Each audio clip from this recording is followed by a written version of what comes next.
You see, I knew it. I knew it. There we go. There we go. We got some audio now. Awesome. Is it clear? Well, no, I just turned it on, so it's gonna take a hot second, To find before out. we see what's happening. See if they can hear my crunching my fries. Mm, excellent. You heard yourself? You did you log on? No, actually, no. I was just gonna I was Oh, so into my food.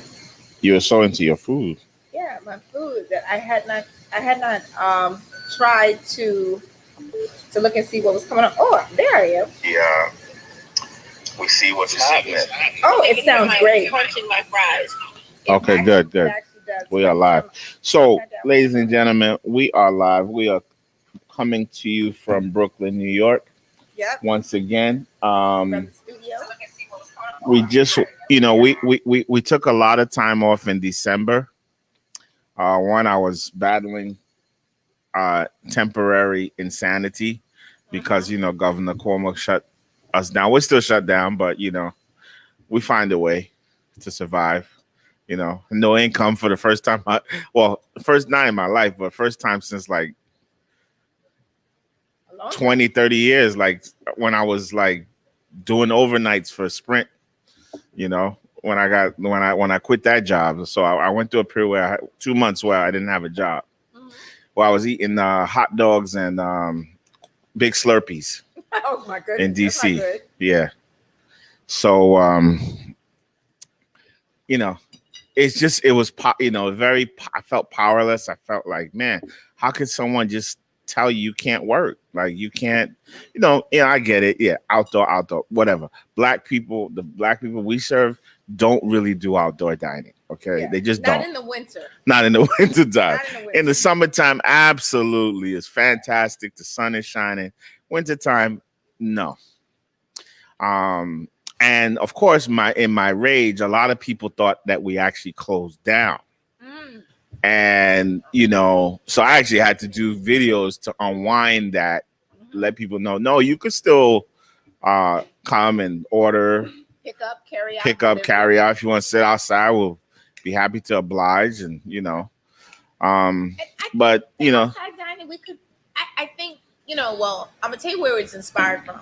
So I was driving down Washington Avenue yesterday during the day, and I would have to say there were a lot of people who did not look like me in their winter coats with scarves wrapped around their neck, all sitting outside. yeah, And I thought there are a lot of people who go skiing, right? Or yeah, who go mountain climbing and stuff in the wintertime. Those people who have those Montclair jackets and those jackets that are really, really Canada, whatever it's called, that Yeah. are really warm. I think you can make it a sexy winter date, right? With outside dining, everybody put on their Uggs and put on their hooded coats and come out and sit in the dining area that's outside. Because I tried it. I went somewhere Sunday night yeah. that had outside dining, and I'm telling you, half through the meal, I kept taking my coat off, putting it on, taking it off, putting it on because they had. How were those heaters? Were they working? Like, Well, so what's interesting, some restaurants that had already had designated outside areas, I feel like they have an advantage over restaurants like yourself that really weren't doing outside dining. So they already had some kind of ventilation with actual vents that were blowing hot air. But the problem was it's outside inside dining in the back of the restaurant. So every time someone opened the door in the front, yeah, you got this cold sweeping draft that came in and kind of blew you away. So it was still kind of cold. But I think you in a unique case. I don't know what kind of restaurant. What the hell? Inside in the back door. I mean, come on, it's supposed to be outside, not, right, not so in the back of the well, damn so my restaurant. point is, I'm not really saying names. I think some people are doing things that are Um, maybe not allowed, but they're getting away with it. But the outside people that I saw, I literally saw people, especially in front of bars, which was interesting. bars are not even open. Well, so I saw a bar that was open. Jesus Christ, I saw a what's bar that was going on open, in New York City? and the person was sitting in his winter coat. The bartender was at the window, right? She Okay. had on a winter hat. She had her mask on and mittens. Looked like she was frozen stiff. and this one guy is sitting there in a chair talking to her, occasionally pulling down his mask to drink. And I said to myself, if we start a campaign for people who look like me, because everybody I saw who was sitting outside did not look like me. Yeah. No. I mean, you know what? If this was Franklin Avenue, I think I could have probably pulled off something out there where, my neighbors were my friends. Right. You know what I'm saying? Like I was part of that community. Yeah, that's part of so it yeah, I could see, my folks coming by and we're doing stuff. But here we're in an island. We're in hostile territory. Absolutely. It is definitely not gonna we can't have nobody outside can't or do a bonfire. Can't have a bartender standing by the door. That's just not it's just not gonna work. But I will say that we have created something special, something pretty nice. You haven't even seen it. I didn't tell you about it. I know. I'm excited because I haven't been here in a while. But we're gonna wait a couple more days on that. Let me put the finishing bow ties on it. Okay. But it's gonna be, people are gonna be booking that hour outside for themselves, like to do private events and do small parties. Try to keep it 10, 12 maximum. I want to be the first one. We're gonna, listen, you cannot. Well, let me shut up. They almost stopped us. I was gonna say you can stop, but they almost stopped us. So let me not say that. I think Governor Cuomo and the powers that be are bringing out the hustler in everybody. Whether you're a restaurant owner, a boutique, struggling couple. And what's crazy is today, I'm listening to his State of the Union, and it's like I'm talking. Everything that I'm saying as to why you need to open up, he's saying it now. So it's basically like I said before. This is a power situation, and I hate when people get on their high horse and act like it's not a power situation. Like it's really about COVID and the disease and why we're being. It is not. So it is the power situation you're speaking because now Cuomo wants to open everything up. He says, New York, what is New York City without the arts? What is New York City without the restaurants? So now all of a sudden he realizes there's no money in the budget. New York is going broke. Right. So now he can't wait till the summertime. So he's starting his movement of you see, what he does is he starts with these conferences. Give it by 2 weeks. We'll be able to go to the movies. He's starting to change public opinion. And this is why I said, like, people are such sheep and they don't even realize it. The same people that want to sit here and spit at my face that I want to be open, that I need to be in 2 weeks, they're just going to accept what Cuomo says. And accept that it's okay now because he said so. Well, I think the other part too is he's getting really bashed with the fact that, I was tempted to get in my car and drive to New Jersey because New Jersey is open. Of course. Or you drive to Long Island. You know what I did on Saturday? What did you do? I took the kids and my homeboy Ty. We drove to Woodbridge to Dave and Buster's. Oh, was that fun? Watched the big screen. Watched the games. Were they social distancing inside? Please. Yeah. It's Dave and Buster's. The kids are running around playing video games. But aren't you afraid? Everyone had masks on. I have never been I'm not an afraid. Like I said, if it's gonna get you, it's gonna get you. I'm not going to sit at home and be afraid. I am just never gonna do it. Yeah. And I'm not gonna knock anybody that wants to do that. Yeah. Don't get me wrong. If that's what you want to do it. But don't knock someone else that doesn't want to do it. Okay, there's a difference between being afraid and just being cautious. Statistics in Los Angeles right now. I'm sorry, I'm trying to chew my calamari and talk at the same time. Statistics in Los Angeles right now, there is one person dying from the coronavirus every 8 minutes. So what a lot of people in New York don't know, San Francisco has been on lockdown consistently since when we were locked down. And they still dying. Yeah. and not San Francisco is not dying at the rate of Los Angeles, typically because of who lives there. It all goes back again to, And this isn't this a liberal state? black, Those people should brown be wearing people. their mask and be social distancing. Why are they still dying? No, so it not in Los Angeles. Remember, Los Angeles is more black and brown Latina. Yeah, liberal. Right.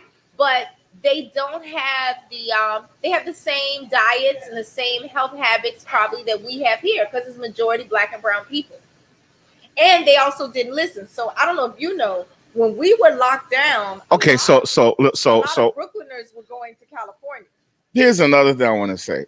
Oh, where's the line being drawn here? Because what the people that were dying of diabetes, high blood pressure, obesity are now all getting lumped into COVID. You know that, right? That's an underlying issue. But they're being grouped as a COVID death, and that's really skews the numbers. No, but I thought it was always, and so just for my own clarity, Brooklyn College is offering a course on this whole pandemic situation so you can have a better understanding. It's been offered by some big old doctors and stuff that I'm actually going to register for because I need to have a better understanding, especially with the second strand and me having conversations with people are like going back to the depopulation theory and the fact that, the vaccine is here and I got to figure out whether or not I'm going to take it without being forced, right? So they always said that COVID was a cold or it's a pandemic and the people that it hurts the most are the people who have the underlying issues. That part never changed, right? So if you're looking in areas where people have a higher concentration of underlying issues, the numbers are supposed to be higher, right? Because those are the people who are dying. I agree, but what I'm saying is that the numbers, everything is being lumped in as a COVID related death or a COVID death. So when people nobody are dying from, if you take away COVID, possibly those same people would be dying of those same pre-existing conditions. I think it's probably exacerbated by COVID and the way that it rapidly, supposedly, I mean, I'm not a doctor, right? Attacks the lungs and your respiratory organs. And that's the part. And then it develops like one day you're sick and the next day you have pneumonia. That's my understanding, that it quickly travels through someone's body. And then you have the people who are being misdiagnosed or the people who are going to hospitals and being turned away. I mean, like right now I have a friend who tested positive for COVID. She did a quarantine and she did what I don't see a lot of people doing. So she has COVID. She's not coming out to get her own supplies, coming in contact with other people, but she's allowing people like me to go and pick up whatever it is she needs. She lives in an apartment building, so she's not even taking her elevator or coming out of her apartment. We literally. How long does she have this COVID? This sounds like a long, ongoing process. 2 weeks. So, but think about it. You get diagnosed with COVID. They tell you you're supposed to quarantine for, originally it was 15 or 14 days. I heard a couple weeks ago he was saying now, they're trying to say now you can come out after 10 days. Makes no sense to me. But she, and even seeing the doctors, are saying they're giving her misdiagnosis. So people are dropping off food. You literally leave it outside her door. When you get back to the elevator, she'll open the door, pick it up, and her elevators, I mean, her hallway is super, super long, right? She picks it up, she goes back inside. While I was delivering food to her one day, a neighbor came out with no mask on, and the neighbor stood in the hall, and he was like, "What's going on?" Because, I was yelling bye to her to give her food. And I said, I said, "You better get back inside without your mask on." And he said, "Oh, I had COVID already. I beat it." And that's the problem. But yes, that's a problem. But at the same time, it's a reality. It's a reality that a lot of people have COVID fatigue. A lot of people are tired of dealing with COVID. Whether it's gonna stay here forever, it's just like the flu. It's never gonna stop. It's never gonna go away. COVID probably never gonna go away either. People are just like, yo, I'm gonna live my life. Well, okay, let's put it this way. Regardless. So is racism. Racism is probably always gonna be here. It's not gonna go away. But now people are taking different stances. You can't pick and choose what it is, what battle you're willing to fight consistently forever until it's right. For me, it's really hard because as a single female, you know, and I'm just gonna put it out there, it's really hard to figure out how you're gonna date because you have these people who are physically attractive on the outside, and who knows what's growing on the inside of them. People are not wearing masks, or people are wearing masks around people they want to. So recently moved, came in contact with a gentleman who said he had just flown back from Atlanta that day. He was in my building with no mask on to attend a party. And I said, like a small gathering. And I said, why the hell don't you have a mask on? And he said, oh, I was in Atlanta. I was just chilling with my family. Black people are growing herd immunity. It doesn't make any sense. Listen, because look, it's just it is what it is. Like I said, you have people that are going to shelter in place because they are fearful, and they should be because of the executive mandate. I said, and they should be because they're people that just have dying. COVID fatigue and are no longer are not interested in doing anything unless they're forced to. Okay. So you have to protect yourself. No, let's carry it over. What just happened in Washington? Those group of people, right? Yes. Are just exhausted and fatigued with hearing about black, BLM, Latin, whatever. And so they're fatigued, so they stormed the White House. But no.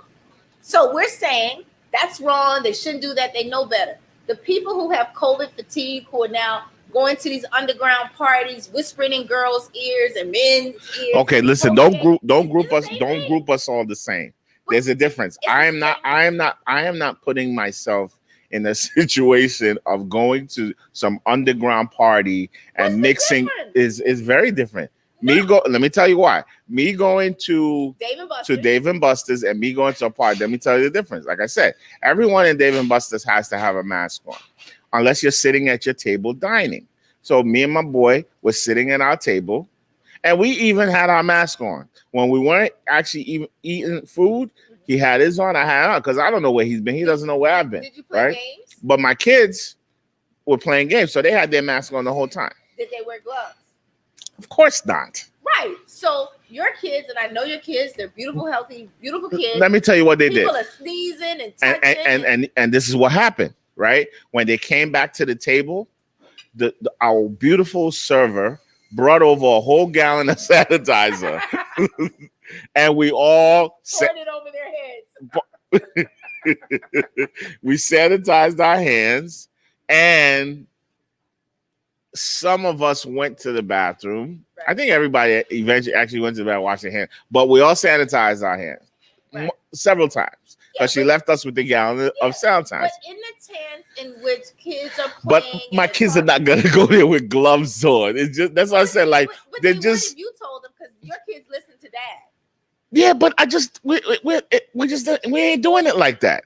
And people are gonna judge me and say I'm reckless and all that, but we're just not doing it like that. Well, we're gonna do the sanitizer, but they're gonna have fun. They're gonna shoot. They're gonna play. They're gonna shoot basketball. You have to think about it. Like I remember when the pandemic first started, I had my glasses on, I had my gloves on. I recently started wearing my gloves again because where I'm parking now, I realized my inside parking is valet service, which means some guy is getting into my car. He's rich with his body. Shedding. So you have visitors, they got a valet, they park their car too?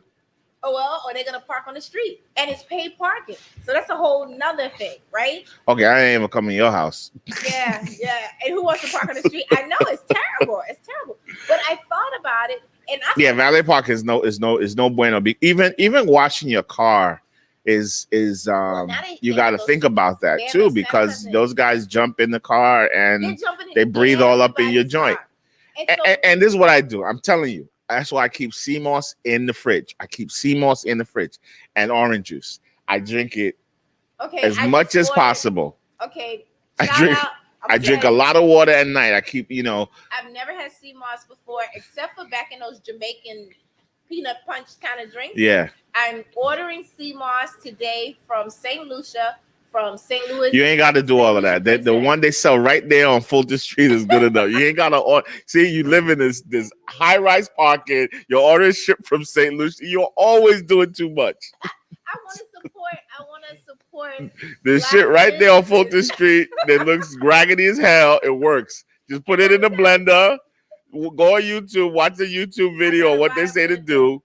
It works. It works. I believe it, but St. Lucia Princess, her marketing looks great. She's going out in the boat. They're pulling the sea moss in. It's strong. Lord, Instagram was made for you. I swear. And TikTok and Snapchat.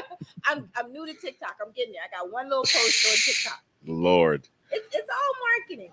But it's a lifestyle. It's just, and that's what I said, man. I just don't want. I just ask people not to judge. Let people be. If you see someone doing something irresponsible, sure, speak out. But it's been a year, almost a year. It's been 10 months of dealing with this, and it's tough. And it's tough. It doesn't seem to be getting any better. I mean, I'm talking to people. I love my Snapchat account, right? So let me say this. I don't know if you could say it's not getting any better. Testing is rampant, right? The lines at these places are like I've never seen before. Yeah. So, of course, and this is the thing about Donald Trump. Some of the shit he says is actually true, but he's still stupid. He's still ignorant. He's still irresponsible, right? But yes, the more you test, the more numbers you're going to see. So I don't know necessarily that the numbers are any crazier than they were in March, because nobody was getting tested. There was nowhere to go to get tested, and everybody was sick. So, it's kind of what I look at are deaths. Well, we had the highest amount of deaths. That's in the whole country, right? Back then, we're talking New York City. Look at the numbers of deaths. New York was averaging about 1,000 deaths a day. Right? What is the average now? I don't remember. I didn't look. I know it's either, and I don't remember, but it's either double digits or triple digits a day. It's either like 14 or 16. Literally, Cuomo announces every day. It's either it's like 116 or 16. I just can't remember what the number is exactly. But it's not nowhere near the 1,000 people we're losing every day. And in New York City. I don't know what's going on in the rest of the country. Maybe they're still throwing people on ventilators. I have no idea. But the ICU wards are overflowing in a lot of the other states in terms of no limit of beds. Same thing that happened here in New York. Just the doctor deciding who deserves treatment, who to turn away, which is why we had so many deaths. Those people who they said, okay, we've done enough for you, and especially people who had no family. And listen, another cause of death that people are not talking about is negligence. Absolutely. The fact that, like you said, people in the ICU that weren't getting treated, they weren't getting any medication. Mm-hmm. They're not getting that. Nurses don't want to come next to them. Because the nurses exactly. Look, if you look at the prison system right now, what I hear that's going on in there is absolutely criminal. Absolutely. COVID is rampant in there. They're not getting any medical attention, and they're barely getting any food, water, or any resources. Right. And unfortunately, no one knows and no one cares. Well, I wouldn't say no one, but I think not enough. We're not doing enough to petition for these people. I know these people, I know there's some really bad people in there, but they're always throughout time. I was reading this I do a lot of Yoruba readings of like ancient stuff, and there's stories that go back to antiquity talking about how people that are in jail, not everyone in jail is guilty. Oh, of course, we know that. So my point is, there are people in jail right now that have no business being in jail, are wrongfully charged or serving sentences that are way too long, that don't fit the crime, and are being subjected to inhumanity. Yeah, this is very true. Speaking about people who are incarcerated, Last year, I had a client who was in Rikers, and along with members of his family, we wrote letters to get him out of Rikers early because there was a little hum in the news about how many people were testing positive for COVID, how many prisoners were getting sick, prisoners who were dying in Rikers or dying quickly after their release.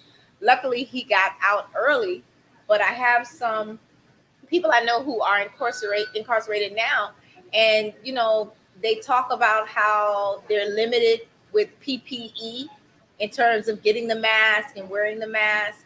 Um, that the people who are getting sick are just being put in one section of the jail and kind of left. They're making tents amongst themselves to kind of isolate.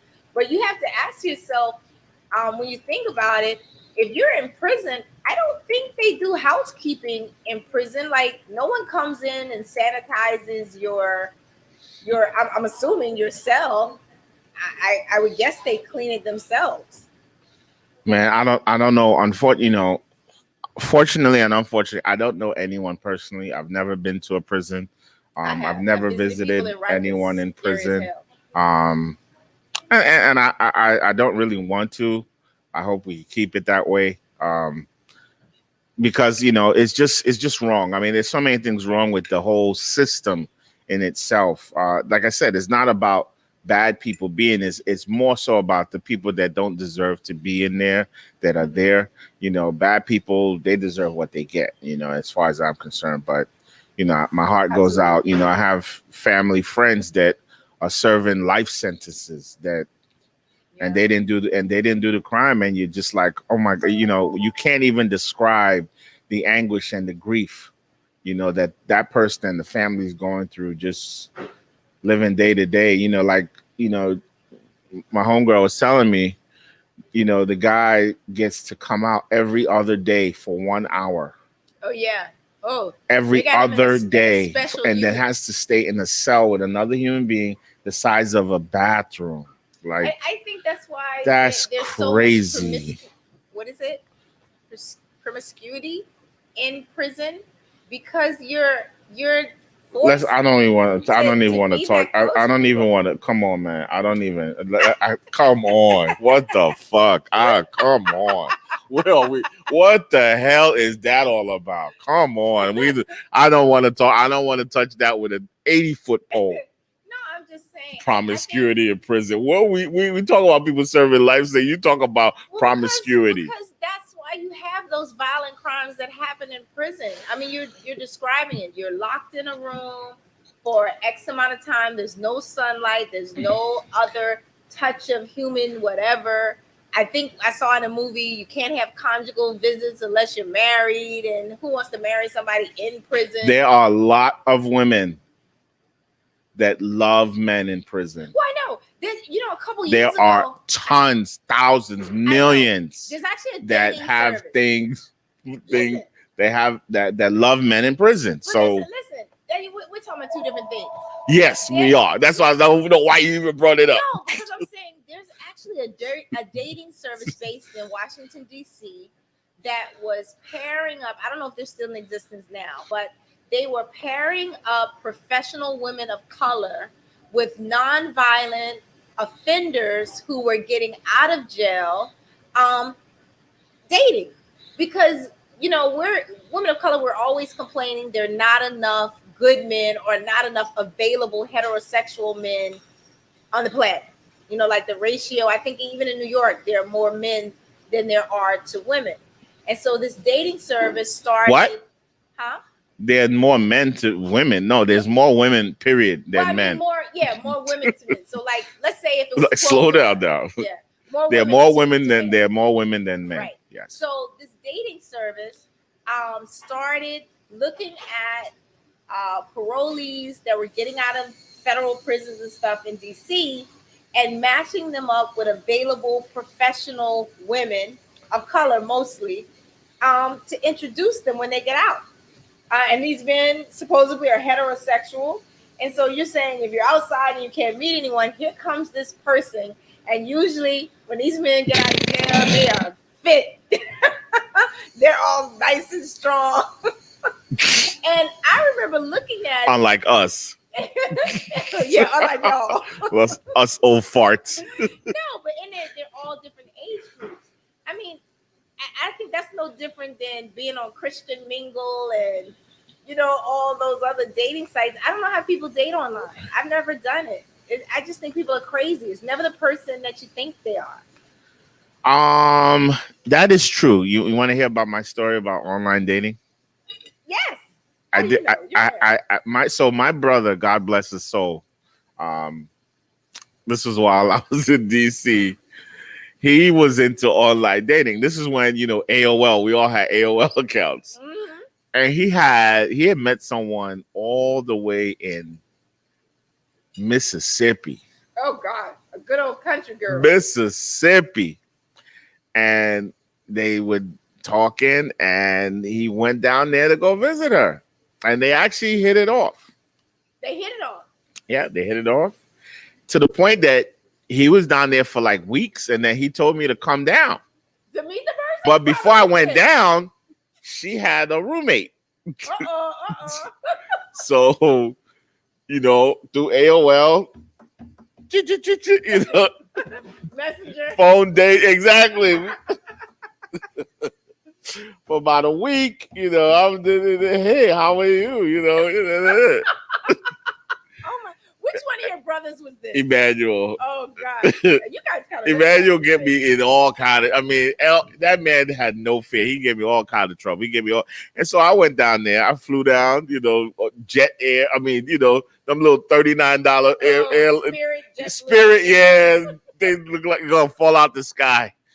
And went down there. Oh my God, the first time in Mississippi, and it was my first time in. What do they call those things? In the South? No, them homes.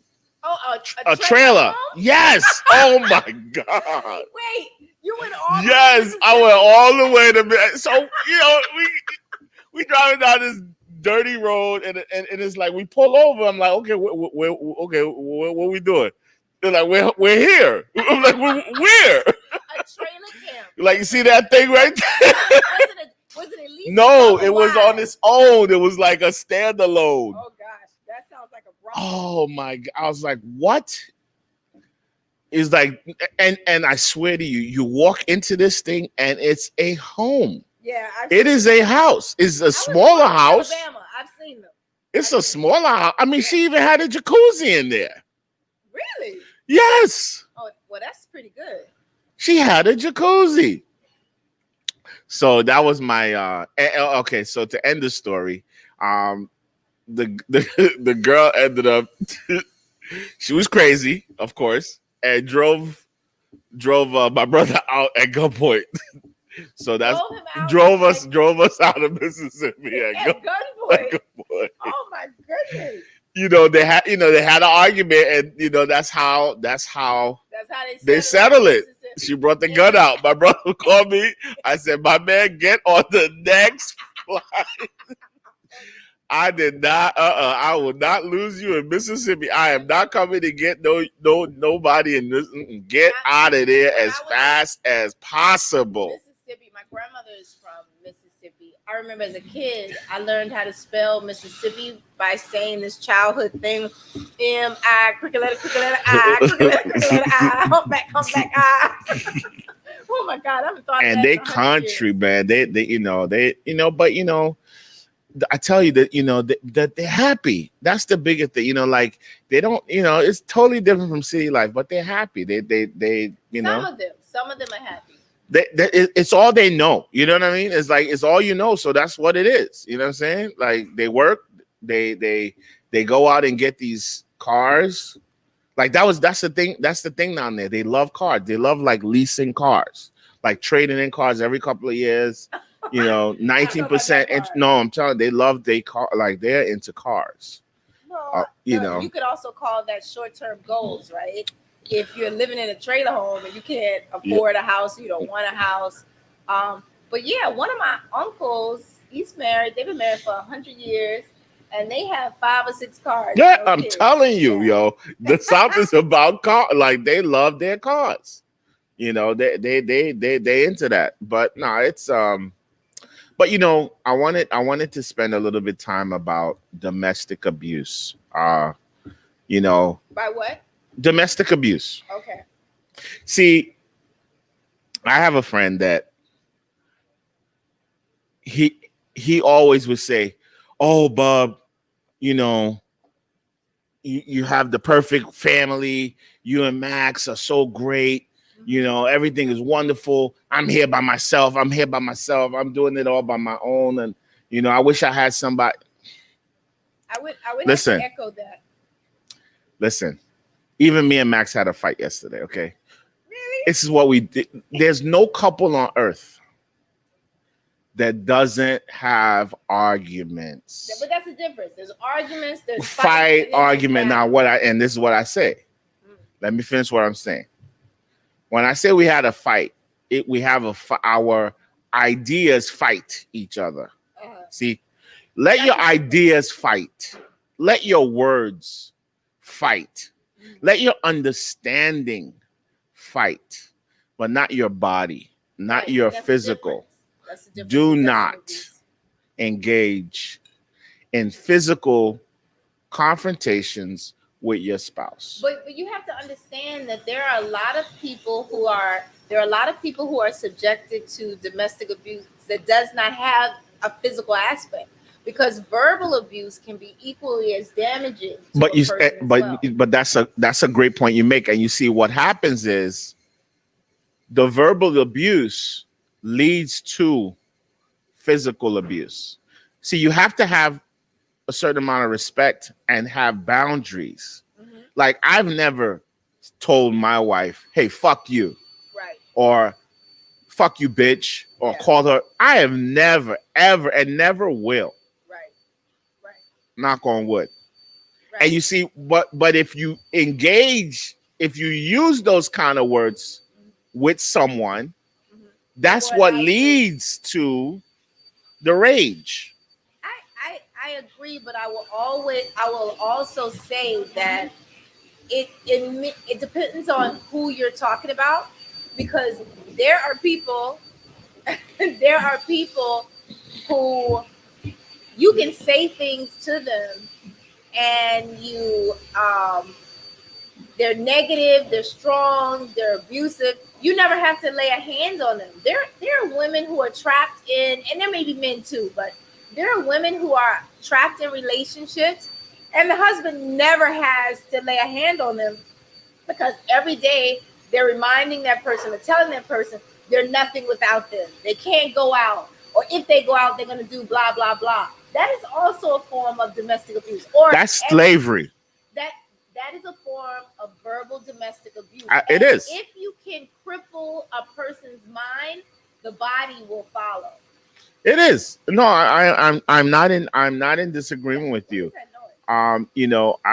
noise? We should never have that much control over another human, especially your spouse. I look at these relationships as your equal partner. Doesn't mean you're the same. It just means that you have the same level of respect for yourself as you would your mate. I think that's one of the things that make her your mate in the first place. The fact Right. that you respected her, you admired her. So why would you ever deny her the dignity and the respect that she deserves by calling her such things? Because if you calling her such things, what does that say about you and your taste? Well, people don't. It's like that old adage. They say don't point at people, because when you're pointing at someone, three of those fingers are pointing back at you. That's something I heard when I was like a Yeah. kid. I just think that I have to be honest. Um, I have had to learn how to control myself. Like, when I get anxious or excited or angry, I don't really have to touch a person, because I'm gifted with the gift of gab, as they say. Like, So I can literally cut your head off and sever you into pieces with my mouth, And one of my friends, Meeks, is constantly reminding me of how vicious my mouth can be at times, because I don't pay attention to it. I don't notice it. And for me as an Aries, as long as I can get out what I'm feeling or thinking, then I breathe and I'm fine. But you have to remember the recipient. A lot of people can't just live and let go like that. And that's the part that's very I hard. mean, if it's your spouse, hopefully you know their character and you know their boundaries. Like you know they're not the type to hit someone, or you know they're not the type to get physical, or you know. But in a early in a beginning race, you don't really know that person, so Yeah. you say the wrong thing, and this person flip out on you, and Yeah. next thing you know, it's a violent situation.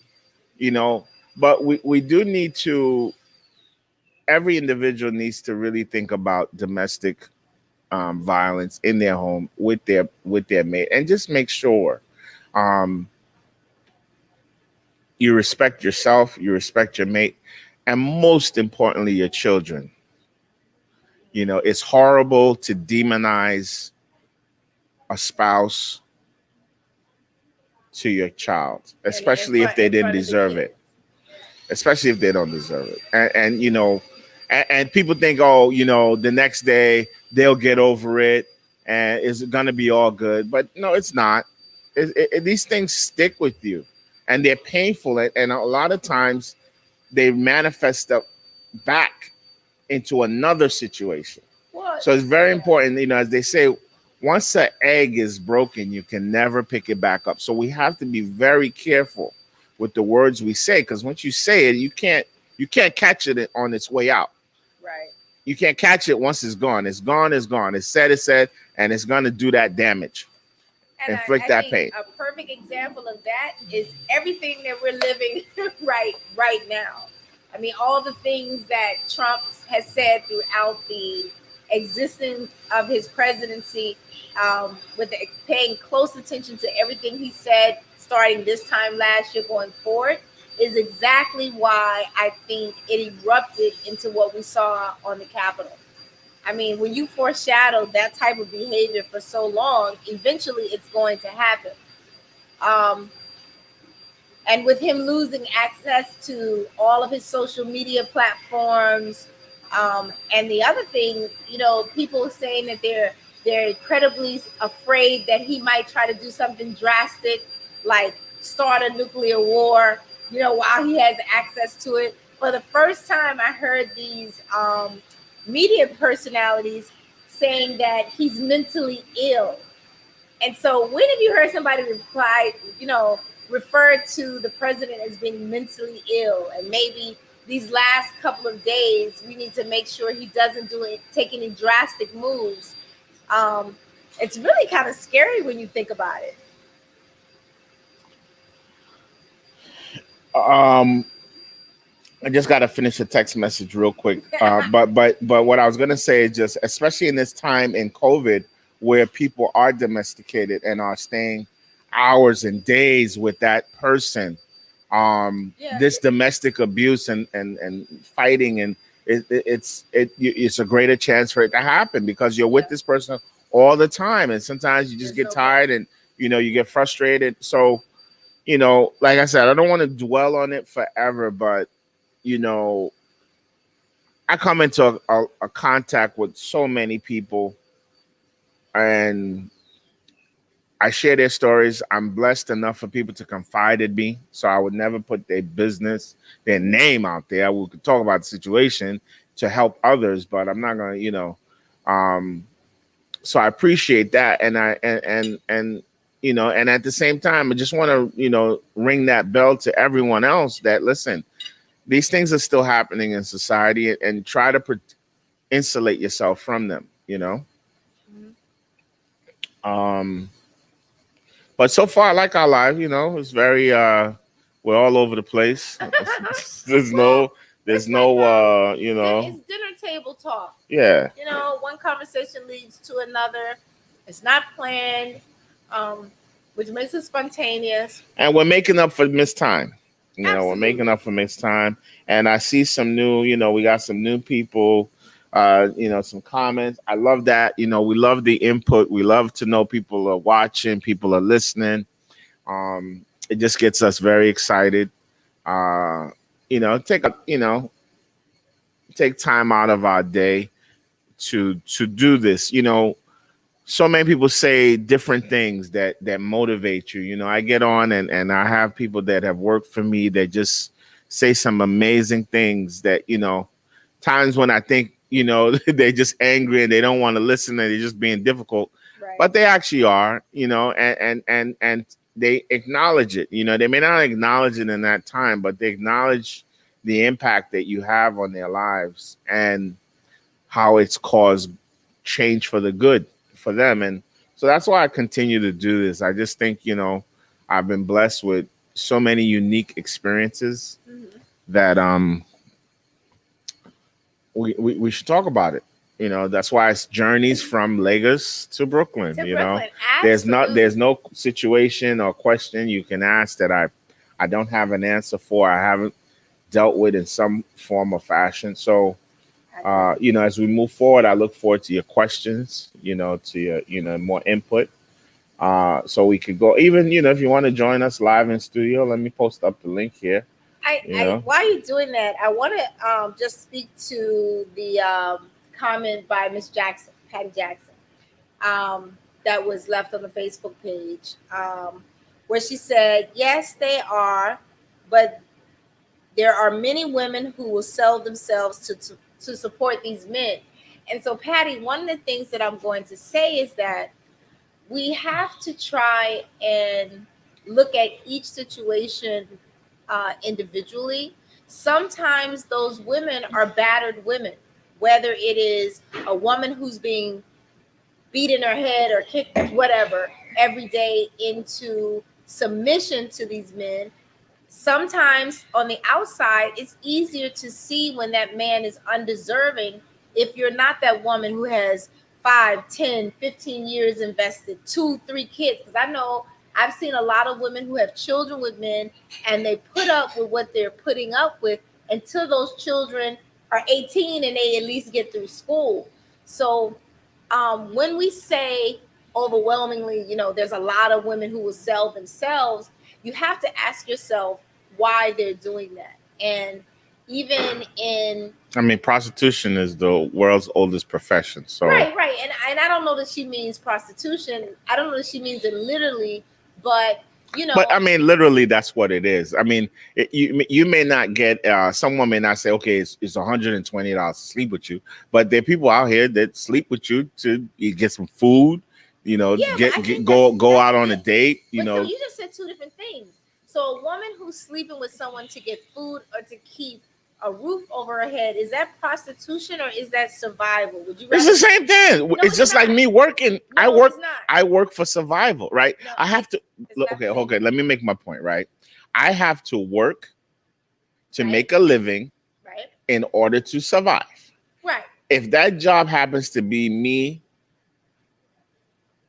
prostituting myself, that's still a job. Yeah, but because that's the way I'm bringing in income. Yeah, but to help feed myself. There are two different people who do that. There's the person who gets up in the morning and says, I am a beautiful person and I know that John Doe will pay me $1,000 for sex and I just want to do that. Maybe I like sex. Yes. Maybe I like the transmission of money. Okay, that's a form of prostitution, doing it. Then there's the woman who or person, because men can be doing the same thing. Men do the same thing as well. Absolutely. Right? There's the person who has tried to get a job, can't get a job. Can't qualify for unemployment, can't qualify for this program, but then realizes, hey, I could either go to a shelter or I could go apply for public assistance, or here's this person that I know I could be intimate with them and it'll give me a roof over my head. Is that person, I don't see that really as prostituting. That person is trying to survive. Look, I look at lowest common denominator, right? Yeah. Just like I tell my bartenders, look, when you pour a free drink to your homeboy, and you don't collect money, it's stealing. But that is stealing, point blank. But I'm just saying, they don't think of it as stealing. They have right? To. No, they don't. Yeah, they just think like, no, I'm just gonna pour this. It's just a shot. I'm just giving them. But you know why I don't think it's stealing? because they're getting a tip, and that person who's taking a free drink doesn't think of any stealing because they're now tipping and they paid something. You're making a point for me, and this is the point I'm saying. You see, perception is reality, and that's why I said at the bottom. The bottom line is money is being taken away, or money is being taken away from me that I should get. Right. That is stealing. So they literally that $10 that I should have, they decided no, they're gonna take it out the register and keep it in their pocket, or keep it in their customer's pocket because that's how they feel. Right, but that's so stealing. same thing as prostitution. If you go, you know, there's some people that go out there and call themselves a prostitute, and there's some people that do prostitute things they call themselves and get the same kind of benefits.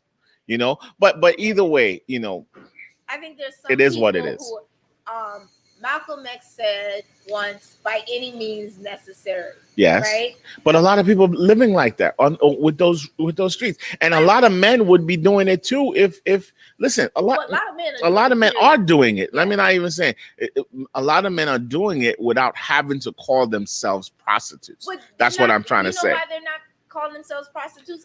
And not you, but because people like you, men, when men do it, don't call them prostitutes. No, society. They call them a man, or they call them a gigolo, or whatever. Society. I want to cough on air in the middle of a pandemic. Listen, but the bub rub is getting in my throat.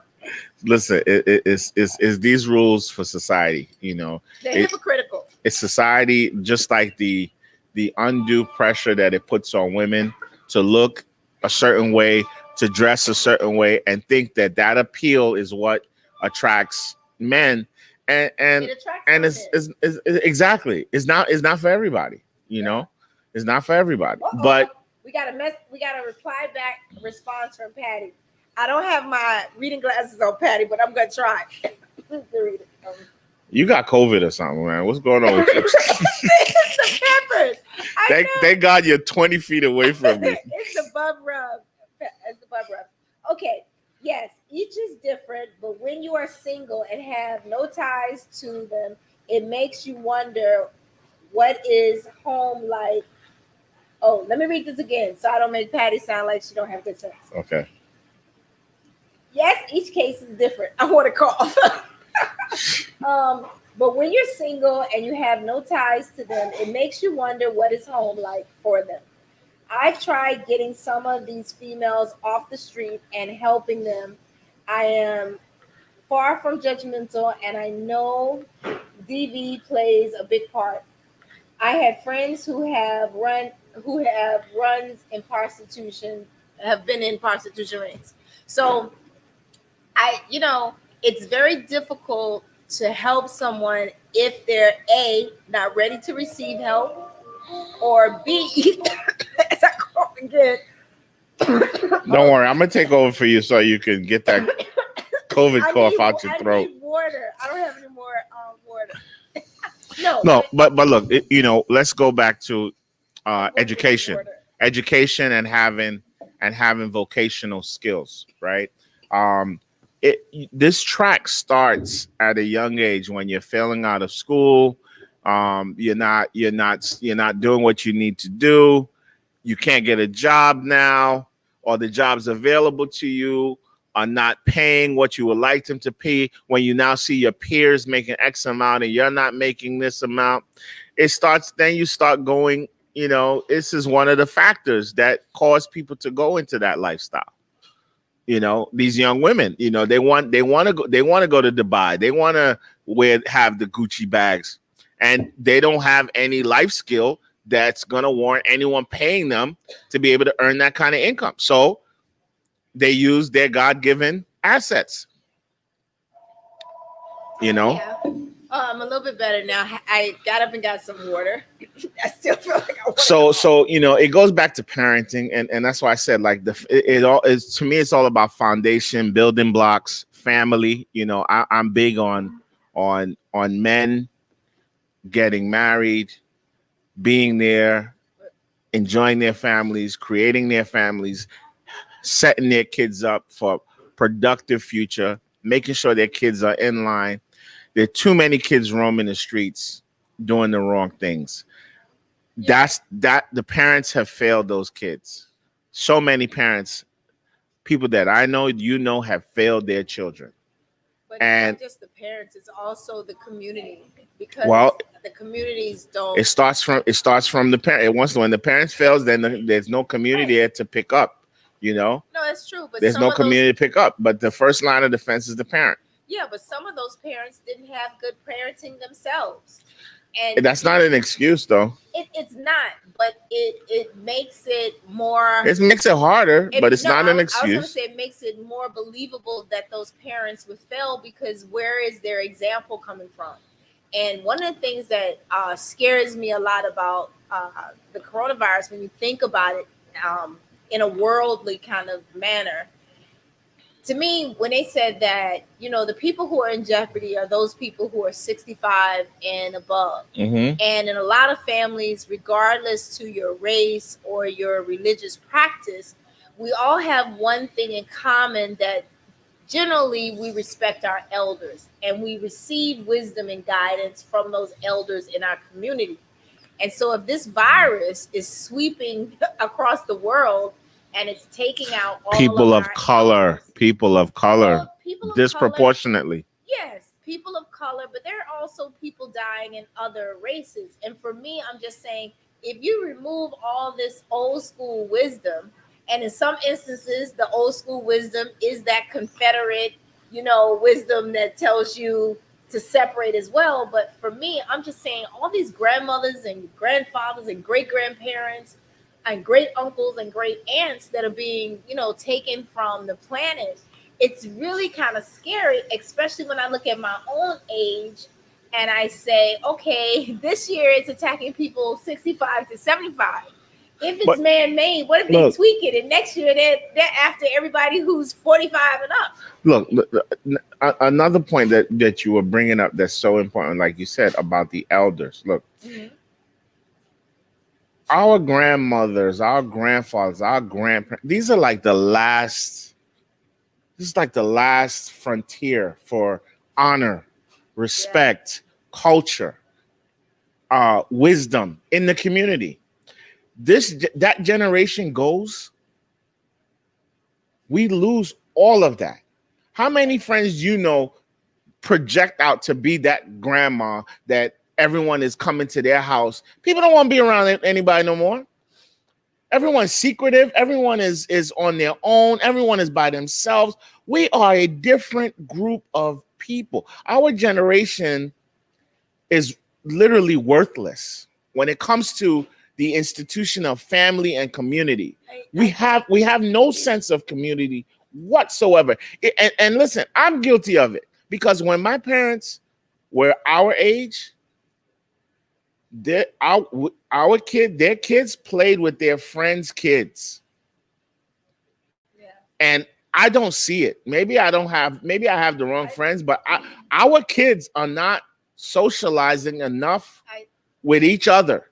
Well, I think that this topic is really kind of emotional for me, because January 9th would have been my grandmother's 99th birthday Wow. 2 days ago, and she passed now. It's 2 years ago. She passed at 97, and so my best friend who passed last year at 45 from cancer, I found out after she died that her and my grandmother have the same birthday. So Wow. Mikhail passed in September. My grandmother passed in November. Both of their birthdays was this past weekend. And so, I keep thinking about, when I look outside and you talk about kids don't play with kids. I don't have kids, but I have a friend. Her name is Meeks, and I love going to her family functions because she has her mother. She has lots of she has one brother, but she has lots of cousins and aunts, Mm-hmm. and that family rejoices together, Yes. right? But when I look outside, I remember a couple of years ago, and I should be embarrassed to say this, but I was in East New York, and this is probably like 2014. And I remember I was walking to my car and I saw all these young kids running toward me. And I immediately became frightened because I'm like, where are they running? And I'm getting about to get into my Yeah. convertible. And as they got to me, I looked so shook. And one of the kids like stopped next to me. He's like, "Are you okay?" And I was like, "What are you all doing?" And she was like, "Oh, we're playing tag. Can I hide behind your car?" I had not seen kids playing in the street, and I was like, "You guys are playing tag?" And she was like, "Yeah, you hit somebody and And then then Ron, they yeah. gotta chase you." And I said, "I thought you guys were like coming to carjack me or something." And and now even more so, I don't see kids playing with kids unless they're on these computer games. It's exactly, unless it's online, unless it's Roblox or online, and even with that, we don't do enough. My kids should be playing Roblox with my buddies' kids online, but I don't know, man. Like society really, when you really look at it, it's depressing. It sucks, and it's not getting better because there we have no leadership. We have no one um, telling us that we're heading the wrong way. There's no one. There's no corrective behavior. There's no one. No one saying, "Hey, listen, what we're doing, we're going to end up this way," and no one sees it. People don't go to each other's houses. Like you think about that, Yeah, especially now. yeah.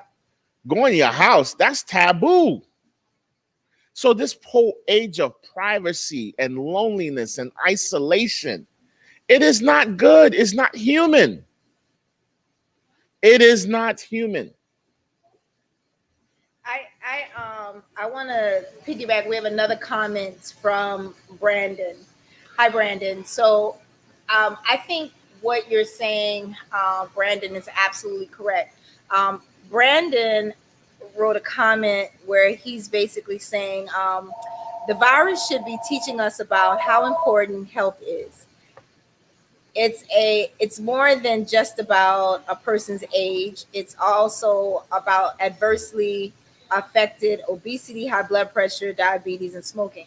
And so, Brandon, Bub and I have been talking about this for almost a year. During the pandemic, we held a weekly Zoom where members of, you know, the health department, in terms of nurses and doctors, we had scientists, we had lawyers, we had small business entrepreneurs, regular individuals, and each week we talked about the pandemic through the entire lockdown. And one of the things that we did say and admit to is, if nothing else, this pandemic has pointed out to people how important it is, like you said, to be healthy, healthy on the inside, as well as looking healthy on the outside. And last November, I traveled to Nigeria, and I've been keeping in contact with, a lot of individuals in Africa, and we're discussing why it seems that the virus is not ravaging through Africa the way it is through the United States. And some of the things that we talked about are easy. In Africa, a lot of the people of color don't have the underlying issues we have because they're not eating the processed foods. They don't have the wide variety of McDonald's, Burger King, Checkers. They're not buying excessive amounts of, Chinese food. Not to say that these things are bad, but I'm just saying they're eating less processed foods, which in turn are not crippling their bodies the way we are here. I mean, everybody knows America has a high case of obesity, right? And if I had $1 for every cheeseburger or order of fries that I've eaten in a lifetime, I'm pretty sure I'd be a millionaire right about now. So yeah, it has taught us to be healthier. One of the key things that they say during the pandemic is to increase your immune system. And Bub has been a great proponent of saying, drink your sea moss. So now I'm gonna find this local sea moss while I'm waiting for my St. Lucia Not sea just sea moss. moss. You got to get some zinc. You Zinc. got to get oregano. You got to get garlic. These things do tremendous work. Obviously, vitamin C. While you see cars, am I parking? What's going on? They're trying to tow somebody's car, and the person's behind you. I don't want to tow truck to hit you. Oh, yeah, okay. All right. Well, no, keep it going. Let me just go talk to the tow truck. Make sure my car is not getting towed. No, it's not you. It's one behind you, but he can't really get to it. So people, I'm gonna come back and we're gonna continue just kind of talking about what we're saying. the importance of health is really good. Like for me, I've always been thin, and about a year ago, I started having issues with having high blood pressure, which was a direct result of me just being stressed out. And unlike a lot of people, if you have high blood pressure, the first thing they do is they tell you you need to lose weight so your blood pressure can go down. But as you can see, I'm just about like this, so I have no weight to actually lose, right? So I think what I started trying to do is they say that there's a difference between good stress and bad stress. And you have to be able to differentiate which one those are. So I started looking at the situations that I'm in, the people that I'm around. I think it's good to have a healthy competition with others, but if you're in a situation where you feel like um, the people around you or the people that you admire are not supportive, and I'm not just talking about finances, right? Because in this economy, we all have struggles, but you want people that support your mental wellness, that talk to you, that pat you on the back, that also are not afraid to tell you when you're doing wrong. One of the things that I learned during the pandemic is that out of the essential businesses like restaurants, we found that liquor stores were doing incredibly well. And one of the reasons why liquor stores were made essential is because think about it. We're all locked down on the pandemic. You're stuck in your house. There are people out there who have drinking problems. And if the liquor store was not open to kind of provide a soothing mechanism for some of these people, domestic violence would have been even more worse than what it already is. I think at one point during the lockdown, they said reported domestic violence occurrences were up in New York City 1,000%. And so you have to think about that and say that's really kind of scary, right? So in a household where you have two people who live, let's say a family, maybe that partnership, that husband, that wife, that boyfriend, that girlfriend, boyfriend, whatever it is, right? Whatever the situation is, those people usually have a healthy separation when one person goes to work, other one stays home, or one person goes to school. Some kids who are home in abusive homes, their escape or their safety net used to be going to school. And so if those kids are not allowed to go to school, those parents are not allowed to go to work or wherever it is that they used to go so they could get some free time, all these people are stuck inside their house together. And if you live in New York City, a vast majority of these apartments are like a closet. They're this small. So where do you hide? Where do you find escape? I remember in my last kind of relationship, where my boyfriend would be over, if he was in the bathroom too long, I would go and knock on the door and be like, "Are you okay? What are you doing in there?" So I can only imagine if you had these relationships where they're a little bit dysfunctional. Now everybody's locked in 24 hours a day, 7 days a week for months at a time. There is no escape. And let's face it, some of you all have side joints that you used to talk to. And during the pandemic, when you're locked down, you couldn't go see your office boy, wife, or your shorty that lives around the corner. So that added to your stress. I mean, I'm laughing, but it's so true. I think Bub is outside trying to make sure that everything is going on with his car. I just want to jump on and see if anybody else is leaving any comments. So at this point, I just want to thank you all for being with us. I think Bub has worked out everything with his car is coming back. We're just talking about domestic violence and why some of those instances might have been a little spiked. I too have to go soon because I am finishing the installation of my television. My new I don't even ask how big the TV is.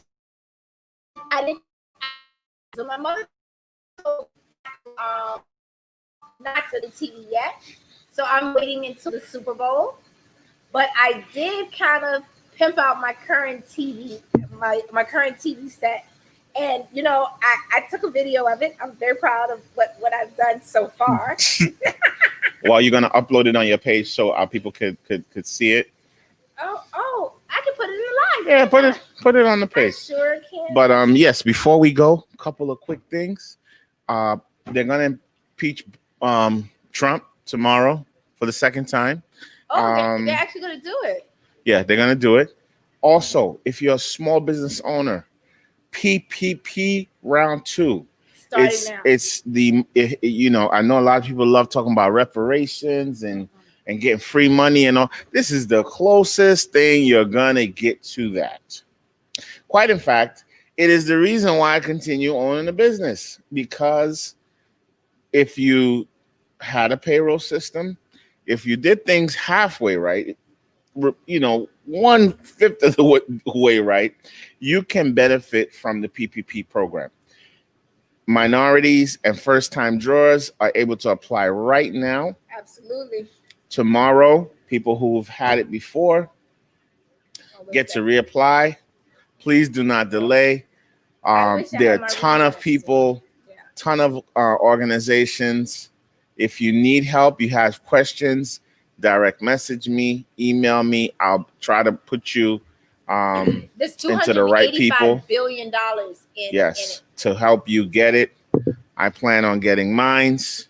So look forward to seeing some amazing things from Amarachi in the next few weeks. To get them excited, you can ask for up to 2.5 times what you normally pay your employees, up to $10 million. Lucky for me, I had some very, very expensive employees. That is great. I actually I bank with Chase. My banker is pretty good, but today I actually got an email from Chase that put down the guidelines. And actually, if you're still let's say you're a cash making business and you don't have a business account, you can still go in and open up a business account with your institution of choice and apply directly through them. But yeah, so hit up Bub or myself for Donatella, for a small fee, will help you put your package together. Yeah. If you do not know how to do it, if you're, you don't know, I've been doing paperwork like this since I was a little kid, so I love it. In fact, I just put in my application for renewing my liquor license. So I do paperwork, but I don't do it. I don't do it for anybody. I can help you. I'm not yet for it. I will eventually.